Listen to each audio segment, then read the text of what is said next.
Cheers, you are on the next tour this year. How are you thinking about this year? It's a busy one for you. Well, I guess it kind of became that. Now that I think back at it, we're getting close to the end of the year and just started this tour with Goro and a couple other cool bands. And looking back, I did a US tour, Australian tour, not China tour, and then some European stuff. So,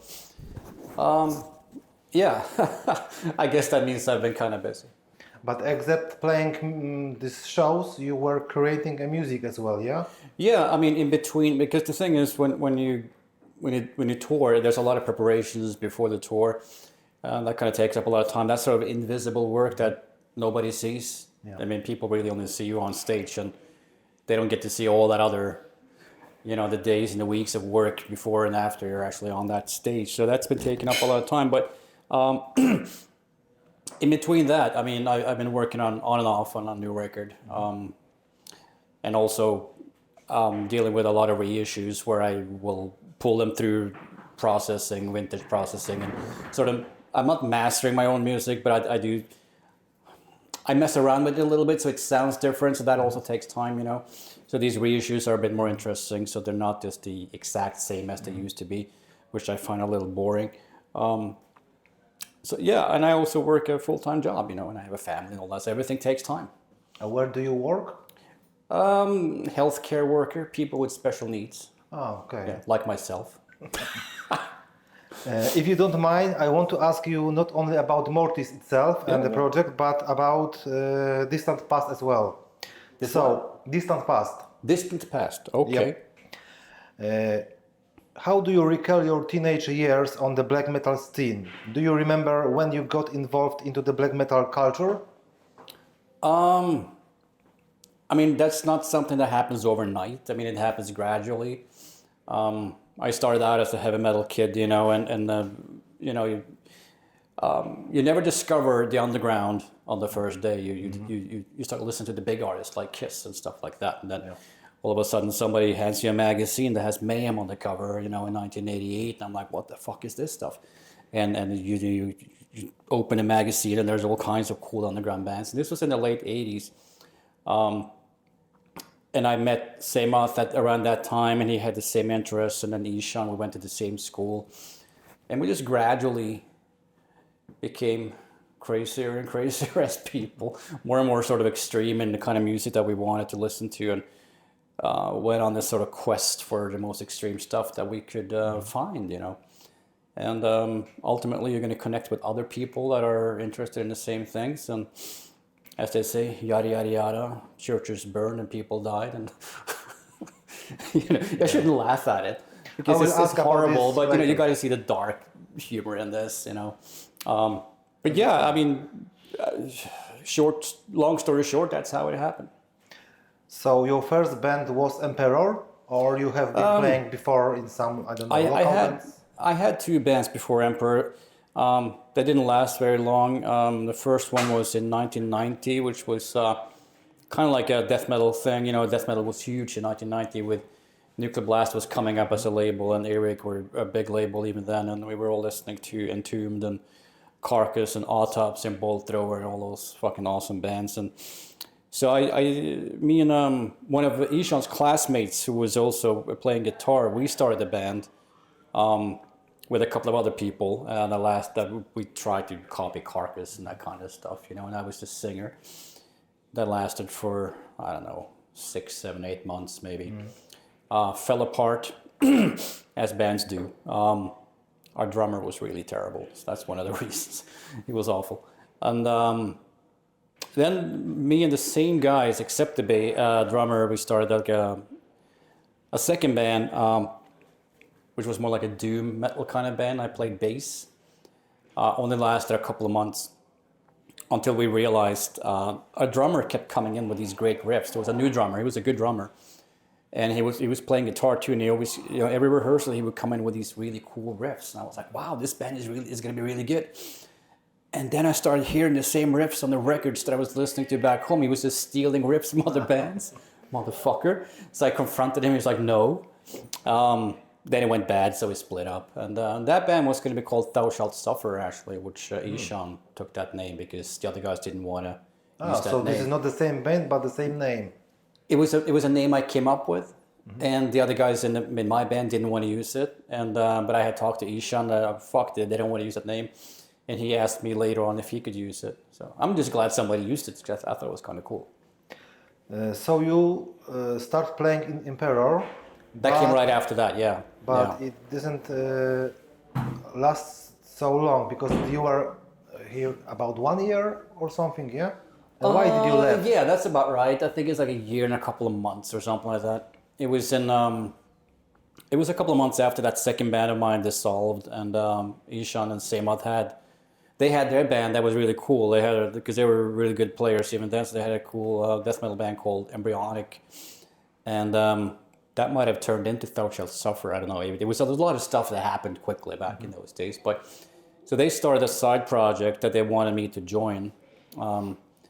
And that eventually became Emperor. It didn't have a name for a couple of months, I guess. And then I came up with that name. It's taken from Emperor's Return, of course, with Celtic Frost. Everybody knows that. Or if they don't, they should know that. It's very crystal clear. I mean, it's obvious. So yeah, that was in 91. And I guess by December of 92, right after the mini LP, I quit the band, or I got fired from the band because I had a shitty attitude. Okay. Yeah. I wonder why you jumped into electronic music when you left the band, not into another black metal or death metal band. Why so radical change in one moment? Well, I mean, at that point, we had really drifted into that whole black metal attitude, and it went beyond just metal. We were really into just the atmospheres, of dark emotions, so to speak, and mysticism, occultism, and all that stuff. That's not necessarily black metal, but we felt like it. We just loved the spirit of all of that stuff, so we were interested in it. And that also goes for music. Any sort of atmospheric, vibey kind of stuff that we thought resonated with the way we felt we would listen to and truly appreciate. And especially for me, that's largely the reason why I got into a lot of electronic music. So by the time Emperor ended for me, two reasons why I went into the electronic music was, one, there weren't really any people to start bands with in my town. It was just such a small town. It was really just me and Ishan and Seymoth and maybe one or two other people, and there weren't really band material, so to speak, so there weren't really any options. And the second reason was this was my third band that failed for me, so I was done. Done with working with other people. I was like, fuck this, I'm going to go solo. I'm going to be a lone wolf, and that's perfect for electronic music. I was into stuff like Klaus Schulze, who was always a solo artist.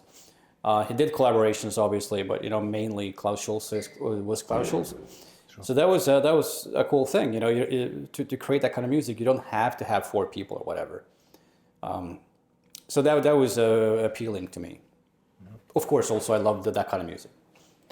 When you started playing as a Mortis, you also started creating the lore of the world you explore in. Yeah. And what point did the idea came to you that you have your own vision of world which you describe with music and titles and cover arts? When it has happened to start? Around what time? I would say the summer of 1992 is probably sort of the magical period of when that started to happen. I was still an Emperor, and for some reason I started staying up really late.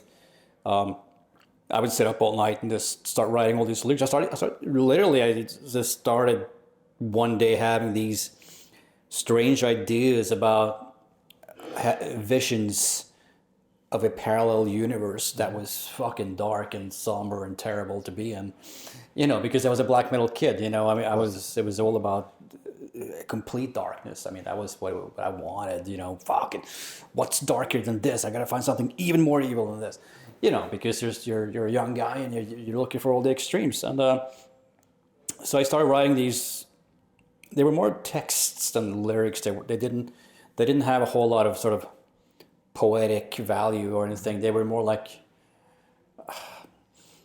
little narrations of visions from my head. So for a 2-week period, I wrote 1 or 2 of these every day, and they were all chained together like they were for the same place. And that was kind of the start of what became kind of like a Mortis world, you know. For the next few years, I would keep writing and expanding upon that world or universe, if you will. But originally, I had 12, maybe 14 of these sort of texts that were going to be used. We had started working on an Emperor album.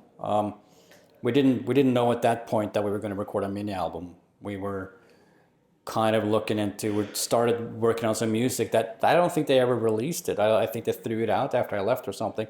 There were songs that we started that I don't think were ever recorded. But they were going to be based on all these lyrics of mine.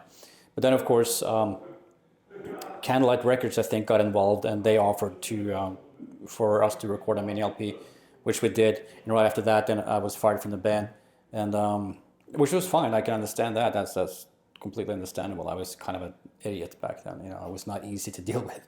I was an angry kid, and but I took all the lyrics with me and kept working on them for a long time and based them. Like every time I made a Mortis album, the concept was taken from those texts. You know. Yeah, because when you read the lyrics from the Emperor which you wrote, they are connected to this word which you have in.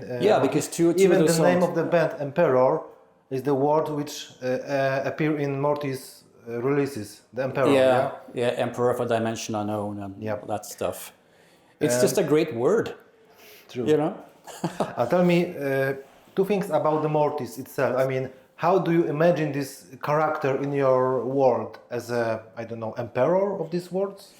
I never had a definite vision of that. It was always shadowy and mysterious. I never really had a clear idea of what this Mortis or whatever character, that's this ego megalomania right there. I rule the world. I mean, I went away from that idea a little bit to just the idea of that there's this, you know, ruling shadowy figure in this very depressing place. I try to be a little less crazy these days than I was back then, but I never had a clear cut vision of, yeah, he looks exactly like that and he wears that and blah, blah, blah. And it was more like a shadowy kind of an entity. Unknown. In a way, in a sense, you know. I was never able to get a grip on, or maybe I chose not to describe it further. It's been a long time. It's 30 years ago, so some of the details are a little vague now. But I like the idea of just as you say, something unknown and sort of dark and threatening. You know, that you can't quite see. That's a lot more scary to me than anything else. And tell me, in what point of time you decided to change your look? I mean, the nose, the ears, because I think I haven't seen any photos from the time when you record the demo Song of the Last Forgotten Ghost. Right, yeah, when I made that, I didn't have the idea for the sort of what became basically prosthetics. At that time, the idea was to simply record what I felt would be some of the most sort of monotonously extreme stuff ever. Like, I even wanted to record a video for the demo where I was going to sit for an hour and just stare into the camera. It would be an ordeal. It would be like a test of endurance to actually watch that video. But that was the kind of mentality I had at the time. I was moving a little away from metal in itself, but the attitude and the extreme ideas were always there. I just wanted to explore them in a different setting. But that video was never recorded for some reason. I think it was just an idea I had, and I just never put it into reality. But I did not have the idea at the time to put on the prosthetics, the ears, and the nose, and all that. There was a photo session taken right while I was recording the demo, or right after. by a friend of mine. We just went into the woods behind my parents' house, sort of up in a hill and into the woods. And if you see the original demo, there's like a quite pixelated photo. In the dark. In the Yes, woods. exactly. Oh, That's from that session. I think most of the photos became a little underexposed, so they're quite grainy, you know, and not a lot of detail. But unfortunately, all the photos were lost. This was in '93, the spring of '93, and by the fall of '93, Euronymous had gotten murdered, and I was still living with my parents at the time, and my father, understandably enough, got very upset. People were dying, you know, and we had fucking newspapers parking outside our house just staking us out. So it freaked him out a lot. So he took a lot of stuff from my room and just threw it out because he just panicked. You know, I mean, I have a kid now who's going to be 16, 17 quite soon. You know, if he was into that kind of stuff, I would not be happy. Yeah. Because it's like, dude, people are fucking dying. This guy was just stabbed 37 times or something. You know, what the fuck, you know? Different vision now when you are a parent. Yeah.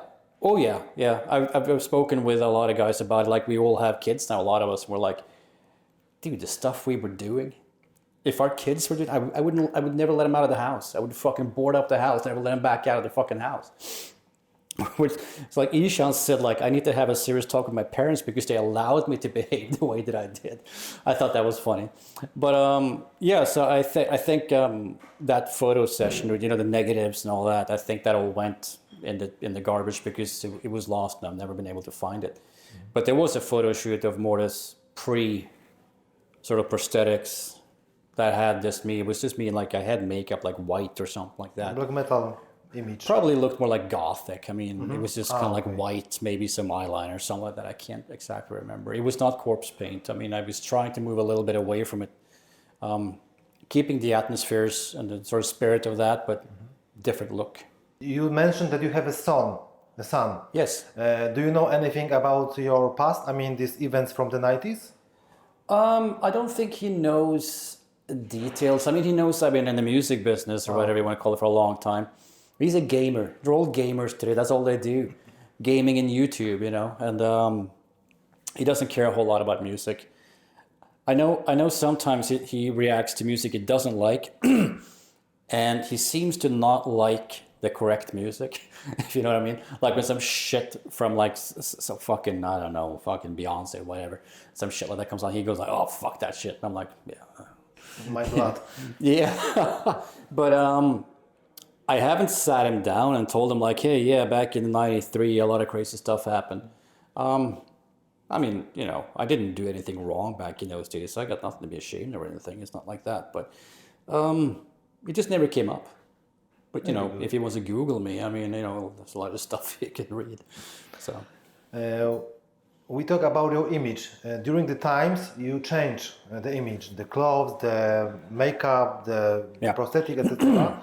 And now, when I saw some pictures from the US tour, you look more like a rock man with a mask. Do you think about another direction of your image? Oh, I always do. I'm still doing that rock band look. I know what you mean.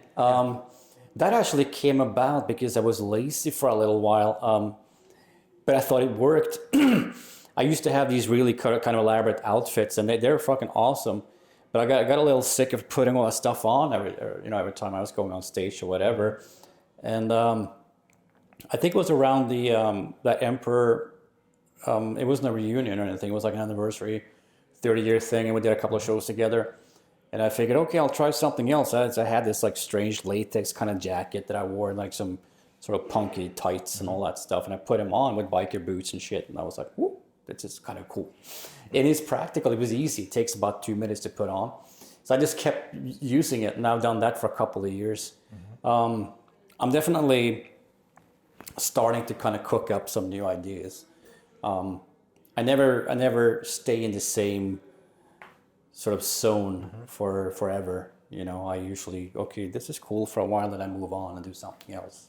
But the other hand, now you play live your older stuff. Yeah. Maybe it's time to wear again the The Chainmail. The Chainmail from the first album. Yeah, Yeah, I don't have that chain. Do you know how heavy Chainmail is? I know. It's fucking terrible. I was wearing it once, so... Yeah, yeah. Okay, you said you play with Emperor once. Is there any chance that you will play with them again someday? I have no idea. It's nothing that I have. It's not in my power to instigate, or it would be up to them. I enjoyed the couple of shows that we did. It was like a 30-year kind of thing, and that's over. That was like a couple of years ago. So now it would be like 32-year anniversary. That doesn't work. I mean, if they call me on the 40th anniversary, if they still want to do it, I mean, and if I'm available. I mean, I like those guys. We get along great, and it's fun, But I'm not waiting for the call. Okay, back to the Mortis itself. When you founded the band, in the first years, you released music not only as a Mortis, but a Bond, and this one, Sir Diavoli, something. I don't know how to pronounce the name. Well, I don't know. It's supposed And to be my question Romanian. is, do you choose these other projects to not release so many albums by Mortis during 1 year, or it was different idea why you have similar music?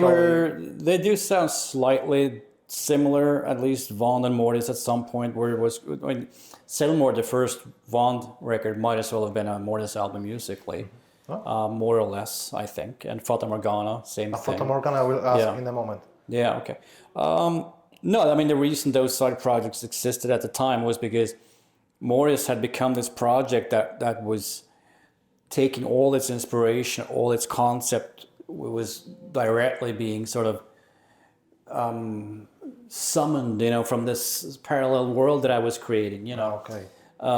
So there was this really strict, specific concept going on with Mortis, and I couldn't deviate from that. But at the same time, I had a lot of other ideas, I was still a human being with different kinds of emotions. And that's why I created Vaughn, because I wanted something that was more just this human being that felt like shit, which was basically the way I felt. Sorry. At the time. I was feeling my throat is fucking... Maybe it's a smoke machine. It might be coming down here or something. Yeah. It gets a little dry. Maybe, but it's good that you don't have to sing. I do some spoken word at the end. If you remember the first album, I do that. Yes, on the same... Yeah, at the end of the second song, there's the last 5 minutes or so are spoken word stuff. So I do that. Oh, okay. Yeah. But this is non-alcoholic, by the way. I want to point that out. Stopped drinking alcohol about 4 months ago. Yeah, it's good for health. It's very good. I don't miss alcohol at all. Yeah. This is my second sober tour. So that's great. First time in 25 years. I just realized, fuck, I haven't done a tour, I think, ever, where I haven't been drinking. And so I went out and did a US tour a couple of months ago, and I was really concerned that, how's this going to work out? Is it going to be difficult to stay away from? It was fine. Okay, maybe I can ask about the Fata Morgana. Fata Morgana. You've released one album and one EP, but the album sounds just like another Mortis album. Yeah. Even the long play has the cover art made by John Bauer. The reissue, yeah. Why you didn't think the better idea would be released as a Mortis? Well, you see, that is why the reissue has John Bauer on it, because I wanted to bring that whole Fata Morgana thing as close to Mortis as I could. So it made sense for me to use John Bauer artwork, because back in those days I did that with Mortis albums. But originally the reason I did not do that was simply because I had ideas for music that I didn't feel fit with the Mortis concept. I mean, everything about Fata Morgana fits wonderfully into the Mortis sort of universe. But they were short songs. And the whole Mortis trademark back in those days were those really long songs, 2 songs per album, like about 20-25 minutes each. So and I didn't want to break that mold. So I decided to put it out. This is pretty much the only reason. I decided to put it out under a different name. But as the years passed, and retrospectively, I kind of regret that. I wish that I had just put it out as a Mortis album. It would have worked just as well.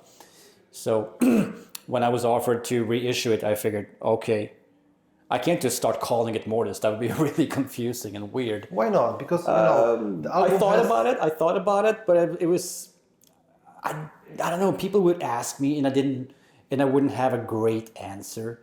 But I think this is your music. It is my music, but exactly. I don't know.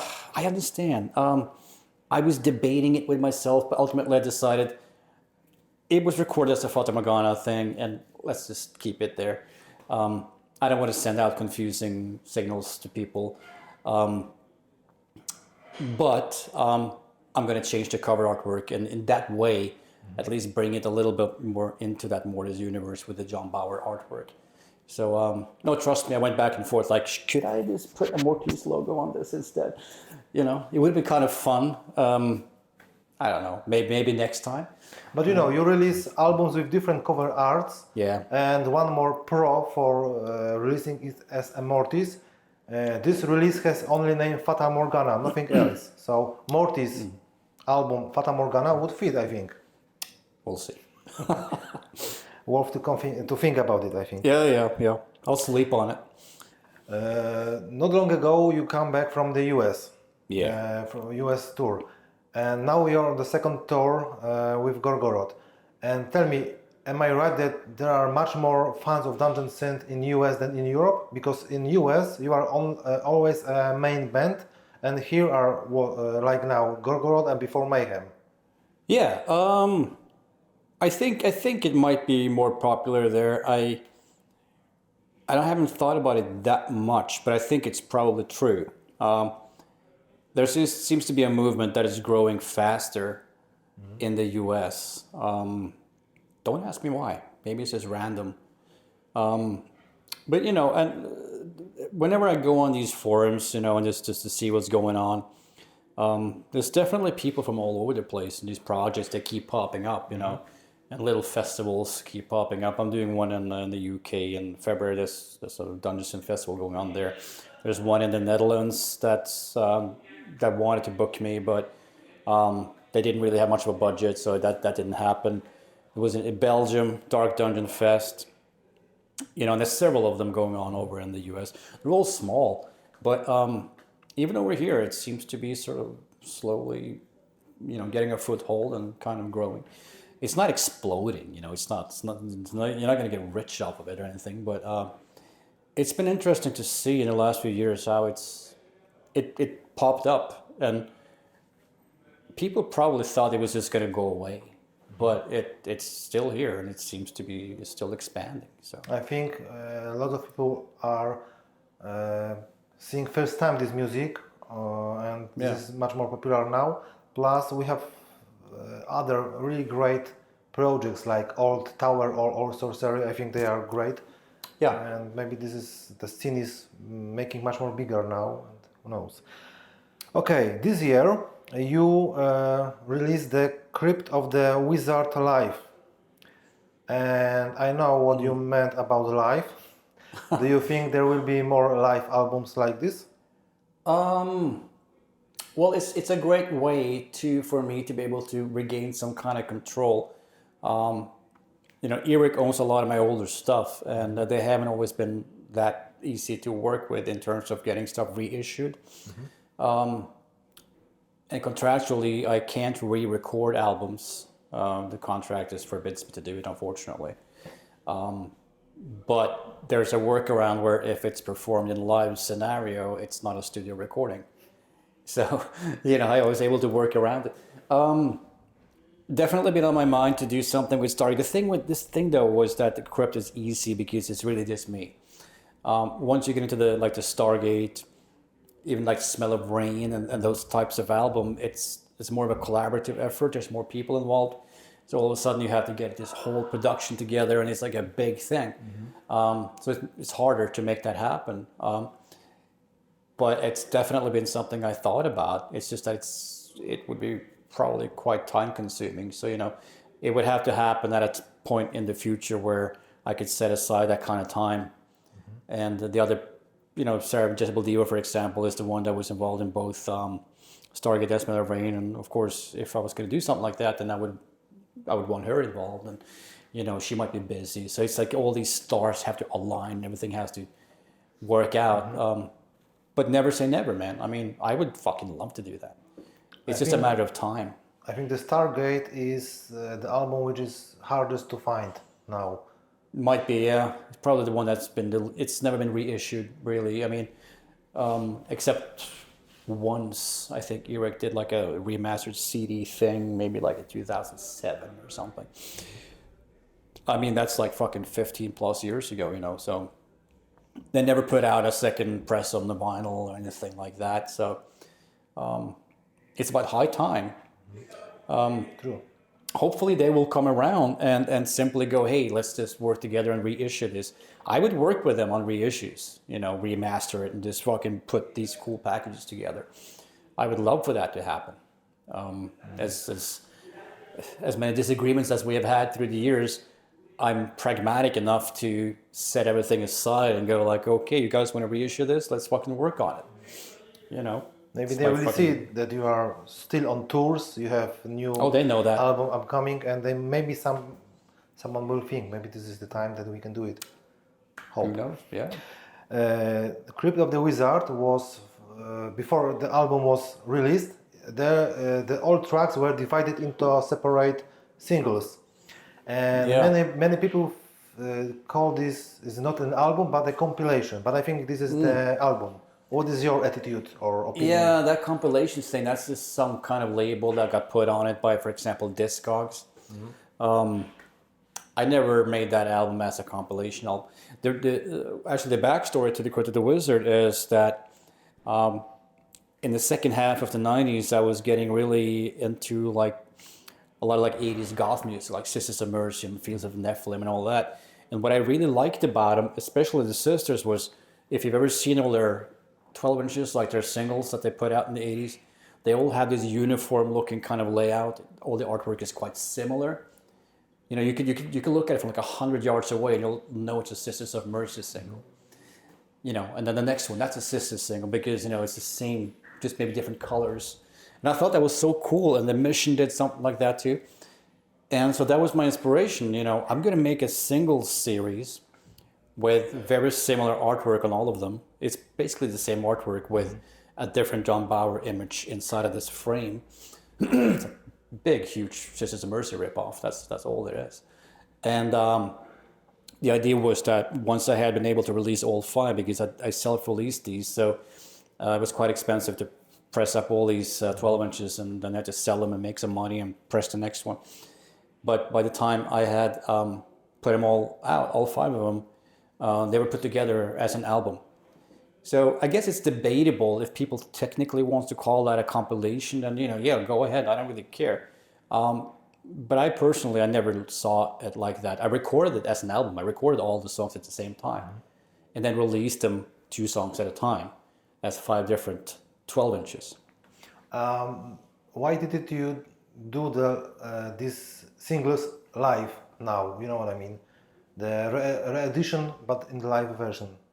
Because you released the Crypt. Well, because I wasn't able to actually release the studio album because there was no collaboration with a certain label. There was no interest from them. Like I said just now, I mean, I would jump at the chance to put whatever they own. I would love to put that out again. But let's see. Do you think will you have a chance or maybe will to record that kind of album like Crypt of the Wizard 2? I mean, this music is more like fairy tale soundtrack. I suppose. Have you got idea to continue these ideas? I have a lot of ideas for things I want to do. There's just not enough time. I like the idea of doing shorter Crypt of the Wizard type of music. It's just like, when am I going to have the time for it?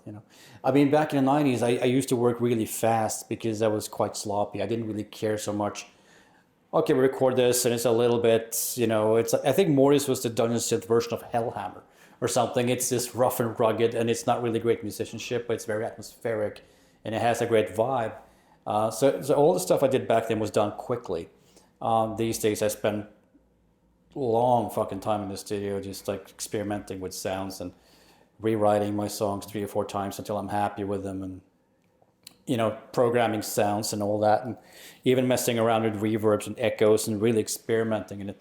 And 90% of everything I do, I throw away. Mm-hmm. So I become the opposite of the guy that I used to be. And it frustrates me because I really wish I could put music out faster, but this brain will not allow that to happen anymore. I think this is the rule of the youngest musicians. They are more spontaneous than when we are. Yeah, I miss it, you know, but it's natural, I think. It's life, you know. Yeah. People change. Since the first demo, all your albums were entitled in Norwegian, but the Crypt is the first one which you entitled in English.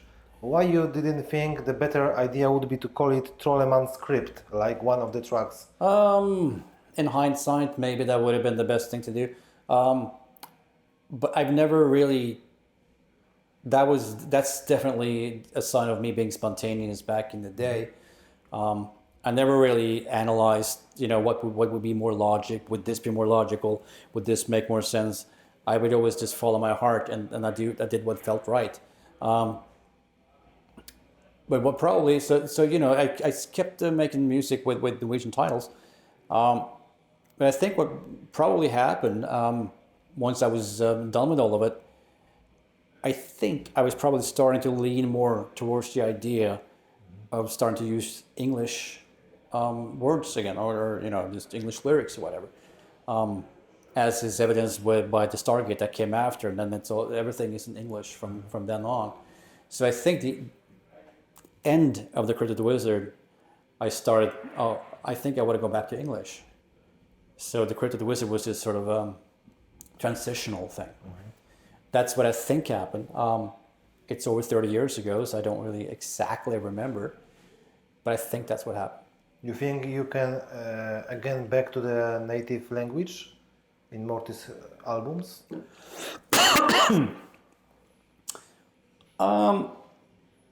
I think I've thought about it now and then, but it doesn't really. That idea doesn't stick with me, which means I'm not really that into that idea. I think maybe I've done that, and I'm never say never. I mean, it could happen in the future, but as of right now, I mean, I'm not really that excited about that idea. Great. Yeah. If we are talking about the titles, can you spell correctly the albums in Norwegian? Født til å herske. Okay, and the next two? Ånden som gjorde opprør. Okay. And then the third one is Keis av en dimensjon ukjent. Okay, thanks, because I was always wondering how to spell them correctly. Oh, yeah. A few months ago, you released post on your Facebook page some pictures from the movie Backwood Madness, where you're looking like, that's a surprise, as a troll. Can you say something more about this? Cast. Yeah. Yeah, can you tell us something more about this movie and when it will be possible to watch it? You would really have to ask Ari, the director. I flew up there to Finland. We went deep into the Finnish woods in the middle of the winter, and I just filmed 1 or 2 scenes. And excuse me, that's all I know about the movie. I haven't seen the rest of it. I know they went through a lot. I think they re-edited and refilmed it quite a lot, and so it's been in the making for a long time.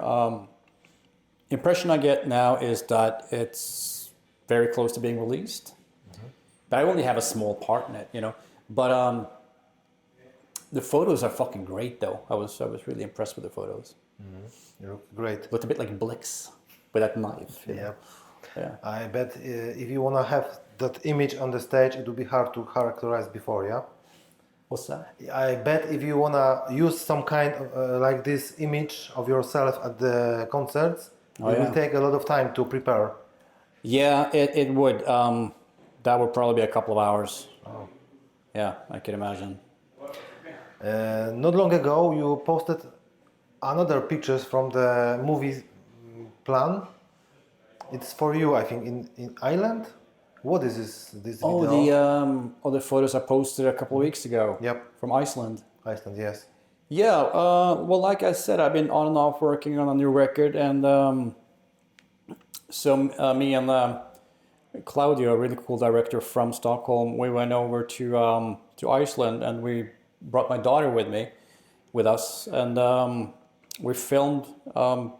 Mortis is also in it. I'm also in the video, but mainly it's my daughter in this very mysterious, strange landscape. And we just came up. It was actually my wife that came up with that idea when I said like, well, we're talking about some videos, but I don't want it to look like a regular black metal video or whatever. And she was like, well, why don't you just bring Enya? You know, that's my daughter, and use her because it's a different angle.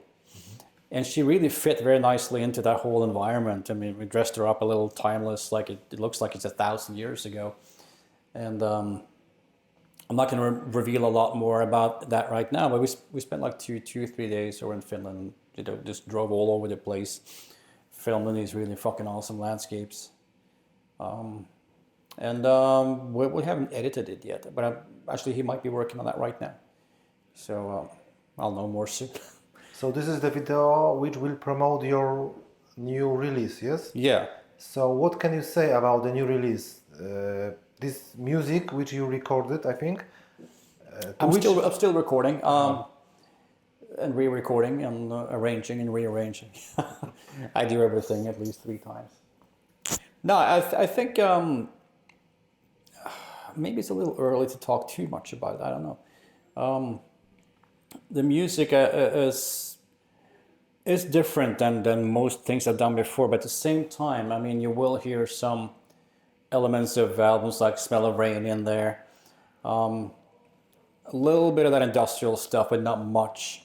We have a bunch of guitars in there actually, but they're different sounding now. So it's not a Dungeon Synth record. It's more like it feels more like I've taken ideas out of maybe 3 or 4 of my albums and put them together and thrown the whole thing in a new direction. I also built my entire studio around this album, so every time I bought like a new vintage synth, I was like, I have to get this on the record, and then like, you know, that takes forever, and I gotta redo that because this needs space. So you know, I started out with just a few instruments, and now I'm renting a big old classroom full of gear. I saw the pretty pictures. much. Yeah, I probably got more stuff since then too. Yeah, I bought too much stuff. I'm calming down a little. I did some trades with a guy where he got a bunch of records from me, and he gave me these old vintage keyboards. Fantastic stuff. So yeah, I basically built this very, very sort of 70s, 80s gear collection around the recording of this album. I just happen to like the way that stuff sounds more than more modern stuff. Something more characteristic about it. So when we can expect this album out? Oh, I've asked that before and I've been wrong. 2025. Yeah, I got it. I got to finish this fucking thing off. It's driving me crazy now. I still have some work to do on it, but I become too much of a perfectionist around this record. I think it's reaching a point where you just have to like, okay, just let it go, release the fucking thing, or you can work on this for the rest of your life. You know, just pick at stuff, picking, and then in the end you just go fucking crazy. So you have to let it go. That's probably what's going to happen with this record. I'm just going to have to one day just go, okay, we're done. That's it. You know, otherwise I'll just never be done with it. If you will release, you will see that something is wrong, that you will have motivation to do the next I always album. do that with my records, which is why I find it hard to listen to old stuff, because I can't hear the good stuff anymore. I can only hear the stuff I wish I did differently. Okay, Stargate is an album which is ending so-called Era 1. Yeah. When you were writing this album, did you feel that this was the last time when you were working at that kind of music then? I don't think I felt, I mean, we were working on that record in 97 and 98. It wasn't released until 99. Eric took a long time to release it. By the time it was released, in September of '99, I believe, I knew that I wasn't going to make that kind of music anymore. But when I was working on it, recording it, and we were doing all the vocals and all that stuff, then I didn't know that The Smell of Rain was going to be the next album. I had no idea. But like I said, once the album was released, since it took so long to release it, by that point I had changed a lot of ideas and all that. So I knew for sure that I was going to do something different. The cover art for Stargate is different than other cover arts which you have. For me, it's a little bit grotesque. What do you think about this picture today? It looked great in my head. And unfortunately, it didn't look quite as fantastic when it was on print. Today, it is what it is now. That's the Stargate cover. Nothing I can do. You know, it wasn't really what I had envisioned in my head. But there are a lot of cool little Easter eggs on that record. If you open the gatefold and you look into the eyes of Mortis, there are actually solar eclipses. They're not eyes; they're solar eclipses. I've got only CD, so yeah, you need the LP. And those bat wings, that's a universe inside. You know, it's like a different galaxy inside of the wings. So we put all these little cool, you know, hints and clues and little Easter eggs all over the place. So in that sense, I like the artwork because it's creative. It just didn't really come out, especially the front image didn't come out the way that I wanted. You know, in my mind, it was going to be this figure that just emerged out of the universe, like some kind of like a teleportation or something cool like that. But it kind of just looks like I'm just hanging there. Which is actually true, because that's how I took the photo. We got one of those like fireman harnesses, like, which is like a thing you just tie around, and there's a rope coming out of your back and you just hang there.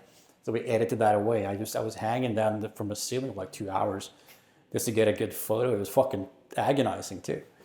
But yeah, no. I guess if we reissued it, maybe I would consider doing a different sleeve. I don't know. Time will Yes, show. time will show. By the way, when you start playing after that album different music, it's still electronic but totally different.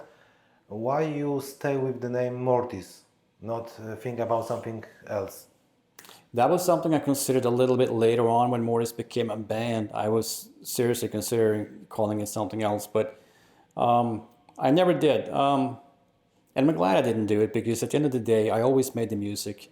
It was always my music. There were always my ideas. Even if there was 3 or 4 other guys there, you know, we were always a 4-piece, 3-piece, 2 or 3 other guys there. And they were great, but ultimately it was always my sort of, the creativity always came from me. So I just remained Mortis. I kind of felt like it was the most natural thing to do. Although there was, like I said, there was a period of time where I did consider changing the name, because now we're a band. We're like 3 or 4 guys, and we're out there, we're touring, and we're playing this music that is so different now from what it used to be like. But we never did. I just couldn't bring myself to do it, I guess. Because you have a different nickname in Vont. Vordulak? No, that's the synthesizer they're all the way. Oh yeah, here. Maybe that was... That's not so much a nickname. That I didn't call myself that. That was sort of like this... I just made up this little... I don't know, like just a couple of lines about, this is an album about the vampire. Okay. Something, I forget how to pronounce it. That was just like this vampire concept that I had going on, which was, once again, that was the reason why I didn't put it out as Mortis, because it was more like my gothic vampire project, you know, that lasted for 2 albums, I guess. Currently, you are playing live your debut album. You think in the next year you can play as a whole another your old albums? I don't know. I mean, this is the second time I do this. I played on this with opera too, you know, a while ago, and I like doing this. I think it's cool, especially this Fötter Härske, because the sort of backing tracks that I use, I re-recorded them and I made them sound, in my opinion, a lot sort of bigger and more fatter. Just better sounding than the original, in my opinion. So that I enjoyed that. But I can't do this forever. So I think, once I'm done with this, there might be a bit more touring next spring in the US. We're talking about that now, maybe a month. When that's over, sitting here right now, my plan would be to finally get this new record finalized and start trying to figure out how I can do this live, if at all. Maybe I won't tour that album at all, who knows. I hope so. I think many people have nothing against the idea to playing the. By the way, are you planning to release this new version of this debut album, the live version, or I don't know, studio? Well, we did record the first show I played with this debut album was in Portland in the U.S. In 2023. That was recorded and will be released at some point. It's taking a long time, but I'm in no rush. They can put that out whenever they want to. So that's going to be very interesting. It's actually, I think it's going to be like a double album because I played 2 shows in Portland in 2 different venues. Both were recorded, and I think the label wants to put both the recordings out, and that's like a double LP or something like that because they sound a little different. So, cool photo shoots, and I think the artwork's going to look a little different than you're used to from Mortis as well. So it's just going to be kind of a different thing. So yes. Next year. Not really up to me. I mean, I keep asking like, hey man, you got any updates on this? And 2 months later I get like, yeah, we're working on it. So, but I'm in no rush. I mean, there's a lot of Mortis stuff coming out if it's reissues and sometimes some weird stuff. So it's good to put a little bit of time between things too. By the way, last time when I was talking with you in Krakow, you said that you don't go back to the debut album a lot because you don't like it so much. But during the time we see that you're playing this album as a whole, you rediscovered this album, or how do you think? Yeah, I think I have to admit that I was a little bit wrong in the past about some things in regards to my old stuff. Like I think I said earlier in the interview, I sometimes tend to not see the good things. I only see the bad things, the things that I've done, which is a very destructive way of looking at stuff. And I try to not do it, but it's difficult. When I was re-recording these tracks, I was sitting there listening to the original album, and there's something about the sound of it that I know it was recorded straight to analog tape through a mixer desk and made probably some preamps and stuff. Something happened in that signal chain that gave it a very special sound because I was completely unable to recreate that even with the same synthesizer. I was like, it doesn't sound the same. So something magical happened there with other gear involved. This is the reason I also think it's interesting with gear because it adds character to sounds. I probably spent like 2 or 3 days just sitting there trying to fucking figure out why does that sound. I had this sound right here on this keyboard, same keyboard, and I'm listening to that sound on the record. They don't sound the same. What the fuck? So I just had to give up and just go, okay, I'm just going to recreate this and be creative now in the present time, not try to copy exactly what I did back in 1993. I think it's better. It's modern and it's more, I don't know, honest. Yeah, and just leave that guy alone. He's 30 years old. He sounds way cooler than I thought, and let's not copy it. Just do something new that is cool. So that's what I did. When you were playing with Mayhem tour, you got a drummer. Yeah. Have you been thinking about having drummer playing this album now? This album is a lot less percussive, so it didn't make a whole lot of sense. I thought about it, and I'm sure it could be done, but we would have to spend some time to figure out a cool way instead of just having him stand there and do like one bam every second minute. Mm-hmm. But we are talking about a US tour, and there will be drums again. I'm not doing drums tonight. This is like a solo show. But we are going back to the percussion stuff because I thought it worked really fucking well. We just had to figure out how to do it in a cool way for this album. I haven't seen you live on tour with Mayhem, but I saw the whole performance on YouTube, and I think it would be even great to have this released. The sound is quite cool, and this is different version. I think third version of the same music. You know what I mean? Many versions. Yeah, but this is really great. It keeps changing. Yep. As far as I know, none of those shows were sort of recorded well. I don't know if anyone recorded that through like the sound desk or something like that. Yeah, but you have transmissions with the sound is not so good. Oh, it's terrible. Yeah, it's fucking horrible. And I think this one, even if you will release a small amount of transmissions exist for a whole different reason. I mean, I know. These archives. Yes, exactly. For this something newer, it would just bother me so much that because we're perfectly able now to make quite nice live recordings, and it would bother the fuck out of me if I had to release something that sounds this is just ripped from YouTube or something, when it's quite recent. It would just irritate me. But I wish I had a great recording of it because those shows were really cool. Maybe someone has that laying around. I mean, who knows? It might pop up sooner or later, I know sometimes people record and don't say they did it. Yeah. Who knows? About the cover arts, from sometimes you make reissues with different versions of cover art. You have for one album few versions. From where this idea come from? Because when metal band do something like this, people don't like it. But when you do it, it's fine. Maybe it's because I'm not a metal band or something. I mean, I don't know. Maybe. Maybe I have some kind of a get out of jail free card and I can do that kind of stuff. But the original idea came from when I was reading a lot of books back in the day. Everything from Stephen King to Brian Lumley, the Necroscope stuff, and all, all the Tolkien stuff.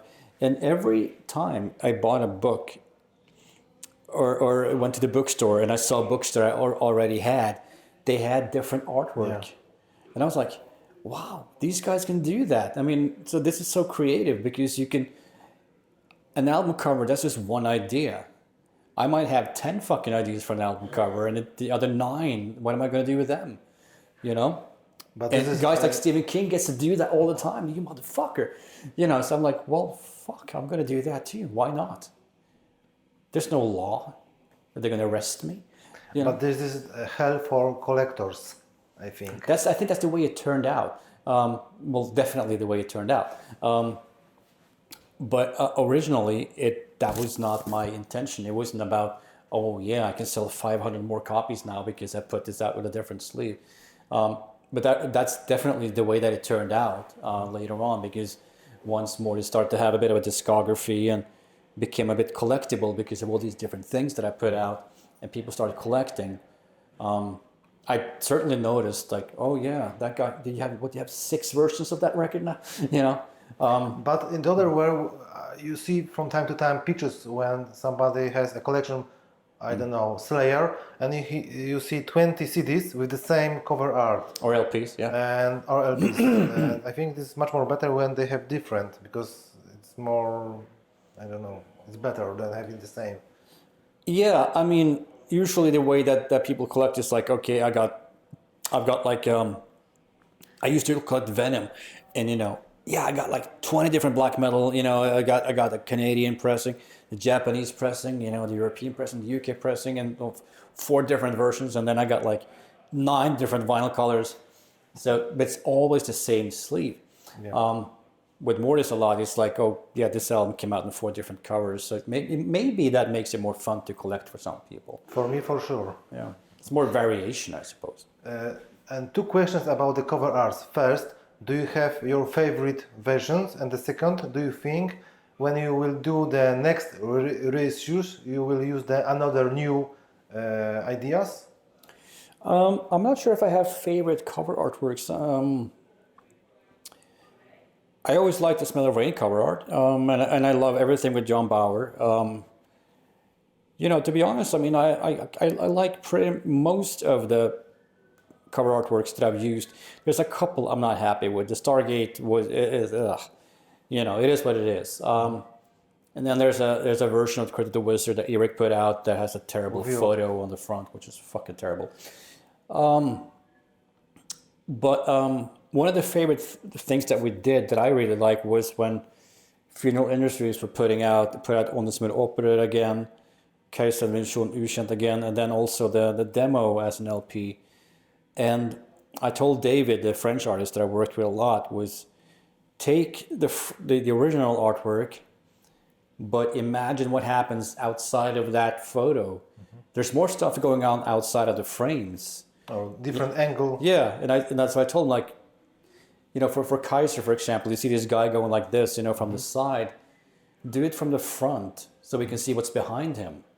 And then we put more stuff from the world behind him, and it expanded on the idea.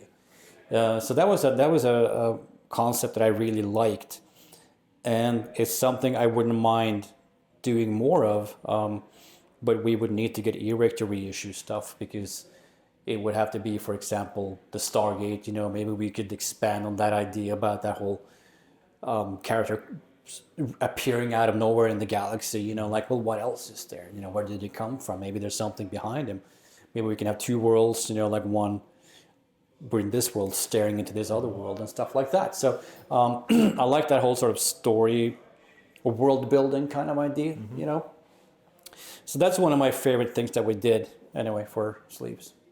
Do you collect all editions of your albums? Do you have them all? I used to hardcore collect. These days, I don't freak out if I realize that there's a vinyl color I don't have or something like that. But I do try to keep a copy of everything. So you reminded me now that actually in the next couple of days I have to go up and merge. There's a couple of versions now on vinyl colors I don't have myself, so I gotta go pick them out. Okay. So. Last year was released Tribute to Mortis. Yeah. How do you like this release, and which versions you like most? Oh, I can't remember. I listened to it a couple of times when it came out. I think it must be a couple of years ago now or something. But Echoes of Wizard's Chamber, I believe it's the name of the album. I was very impressed with the packaging, like the double thing, and it was just folding out forever. I'm just flattered that people want to make covers of my music and put that out. I never thought that was going to happen. It happened. So, yeah. And it's really great, I think. Cool. About the cover art for Spirit of Rebellion, have you seen the new version of Behemoth Grom? It's very similar. Is it? Gonna have to talk with Adam. No, you haven't seen it? Same artist? It's the same artist. I know we used David, both of us. Very similar. Really? Yeah. Oh. Check this later, so you will see. I don't care. It's fine. This year, your book Secrets of My Kingdom is released again. Is it in different? Is something more than in before versions? If you compare it to the original that came out on Eric, Dale from Cult Never Dies reissued that book a few years back, and it's been doing different editions ever since then, where just the artwork looks slightly different colors and stuff like that, but the contents are the same. But the Cult Never Dies version of the book contains a whole bunch of imagery and some additional texts and stuff like that were not included with the first one. So it is to a degree an expanded edition.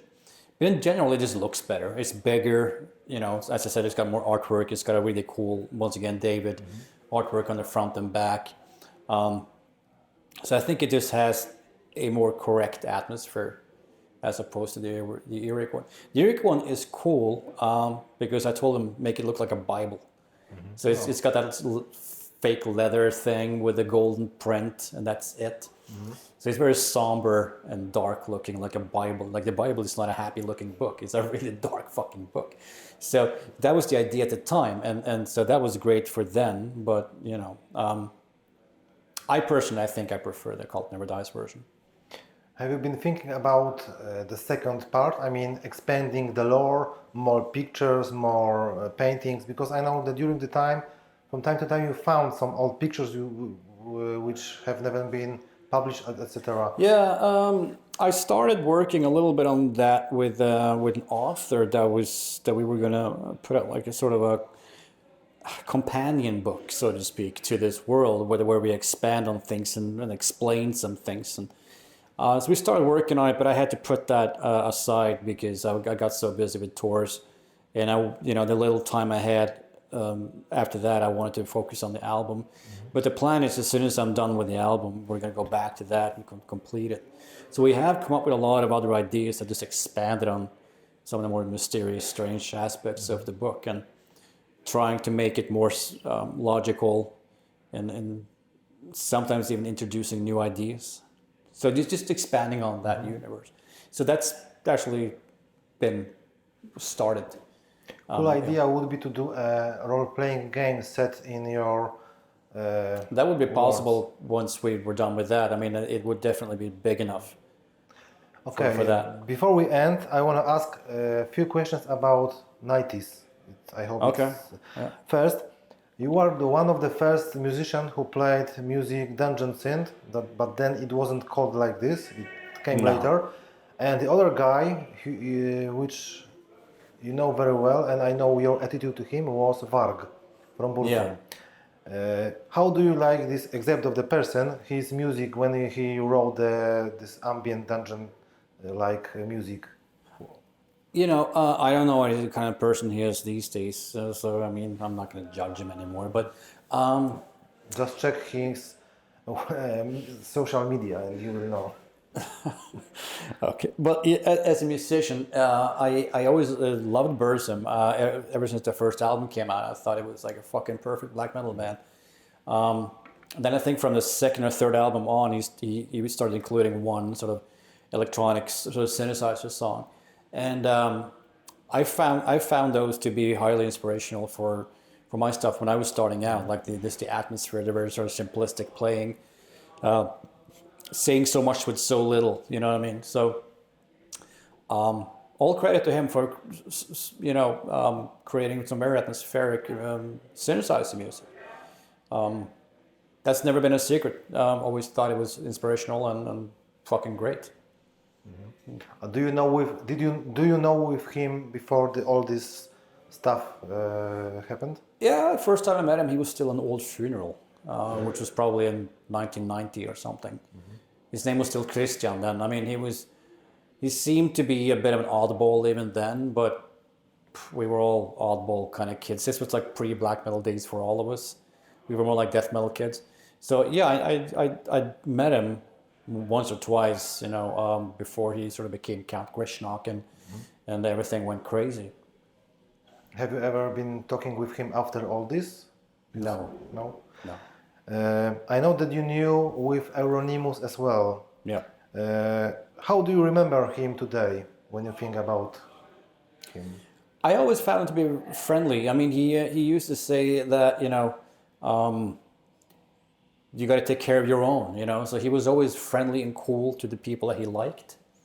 Mm-hmm. I saw him be very cold and distant to people he didn't like. So you if he didn't like you, you would know.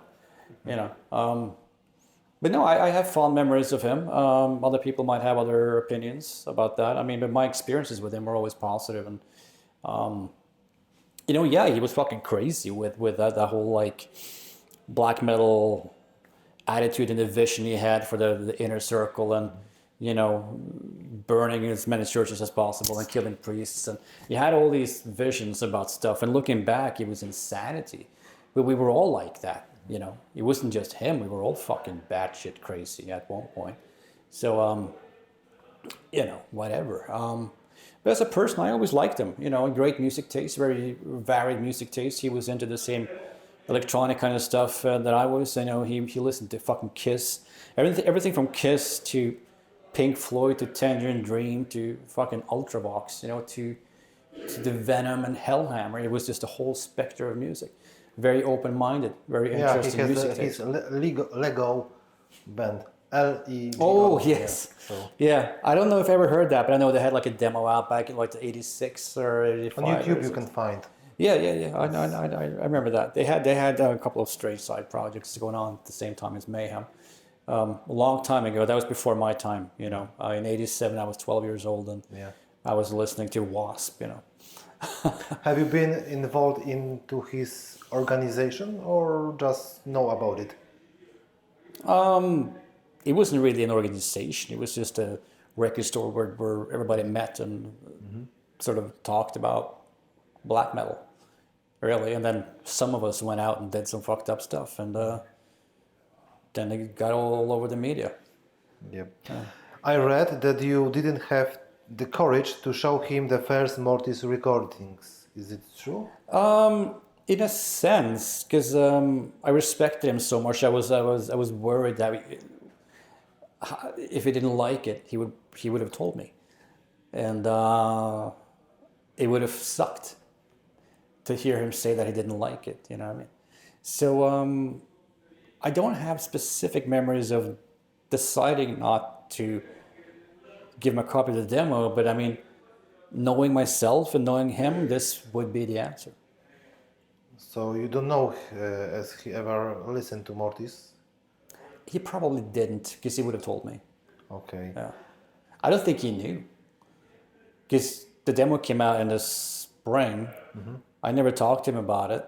Then he died in August, I think. So that was quite soon after. Short time. Yeah. Do you know from this scene with Dead? Only met Dead once. And how he was? Because I saw many pictures when he's smiling, etc. Yeah, but those are... Everybody was smiling. It was, you know, to a degree, this was a lot of image. Okay. You know what I mean? Yeah, true. Yeah. We were fucking around all the time, you know, joking around and, you know, stuff like that. Just not necessarily something everybody didn't necessarily take a photo of, like laughing, whatever. The photos you sent out were the ones where you were posing and looking grim, you know. All those photos with Dead or Penda, you know, as I said, I didn't know him, but I think they were sort of pre that change in the atmosphere, which was around 1991, when I think guys like Euronymous just started getting sick of death metal and thrash metal becoming too household, you know, and wanting to go back to the vibes of, I guess, like old Sodom and early Destruction and Hellhammer and all those cool, just, I think it was just a sort of like a romantic yearning for the days of fucking 85 bullet belts and leather jackets and all that, when it had, by 91, it had just sort of become lumberjack shirts and, you know, Meat is Murder shirts, whatever, you know. As you call it, live metal. As I Yeah, I don't know who came up with that one, but and I don't think that's necessarily true. I mean, looking back, all those death metal bands were great, actually, but you know, we were just romanticized by the idea of like a darker image. Some of us went for that, other people just went for death metal, you know. Tell me, the 90s were quite violent times in your black metal scene. Murders, burning of churches. Looking back, why do you think there was so much negative energy around you at the time and the place where you were meeting with other friends? I think it was just once you had gotten into the extreme and started making sort of extreme black metal music, it was just, where can we take this next? And once you have that kind of attitude, you know, you eventually you're going to start doing some fucked up stuff. And we were young enough, I think, to not exactly think about consequences. You know, that wasn't really something you thought a lot about. I think it was more, maybe it was actually down to kudos, you know, like getting respect for doing something crazy, and then the other guys would respect you more. Kind of like a gang mentality type of thing. I mean, that's, thinking back, I think that at least I think that played into it a little bit.